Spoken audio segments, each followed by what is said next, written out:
রোমাঞ্চকর জয়ে লা লিগার মৌসুম শুরু করল রিয়াল মাদ্রিদ। স্পানিওলের বিপক্ষে শুরুতে এগিয়ে গিয়েও পয়েন্ট হারাতে বসেছিল রিয়াল মাদ্রিদ। বদলি নেমে শেষ সময়ে দলকে জয় উপহার দিলেন স্প্যানিশ ফুটবলার কার্লোস এসপি। প্রতিপক্ষের মাঠে লা লিগায় অভিযান শুরুর ম্যাচে 2-1 গোলে জিতেছে জোসে মরিনহোর দল। নবম মিনিটে জুড বেলিংহামের গোলে এগিয়ে যায় রিয়াল মাদ্রিদ। একের পর এক আক্রমণ করে 30তম মিনিটে স্পানিওলকে মাঠে ফেরায় কালাত্রাভা। 26 বছর বয়সী এই স্প্যানিশ উইঙ্গার ক্যারিয়ারে দ্বিতীয় ম্যাচেই গোলের দেখা পায় রিয়াল মাদ্রিদের বিপক্ষে। আক্রমণ ও পাল্টা আক্রমণের মধ্য দিয়ে চলতে থাকা খেলায় দুই দলের কেউ গোল না পেলে একসময় মনে হয় ম্যাচটা হয়তোবা সমতায় শেষ হয়ে যাবে। 80তম মিনিটে জুড বেলিংহামকে মাঠ থেকে তুলে এসপিকে মাঠে নামায় এই কোচ। তার এই সিদ্ধান্তই সাফল্য বয়ে আনে। বল নিয়ে ডিবক্সে ঢুকে পজিশন হারিয়ে ফেলে এমবাপ্পে, তবে সময় মতো ছুটে গিয়ে বল ধরার ফাঁকেই গোলরক্ষককে এড়িয়ে জোরালো শটে 3 পয়েন্ট নিশ্চিত করে 21 বছর বয়সী এই ফুটবলার।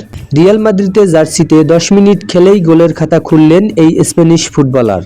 গত জুলাইয়ে লেভান্তো থেকে সান্তিয়াগো বার্নাব্যুতে আসা এসপি প্রথম ম্যাচেই হলেন জয়ের নায়ক। এই ম্যাচে জয় দিয়েই রিয়াল মাদ্রিদ তাদের 2026 ও 27 মৌসুমের অভিযান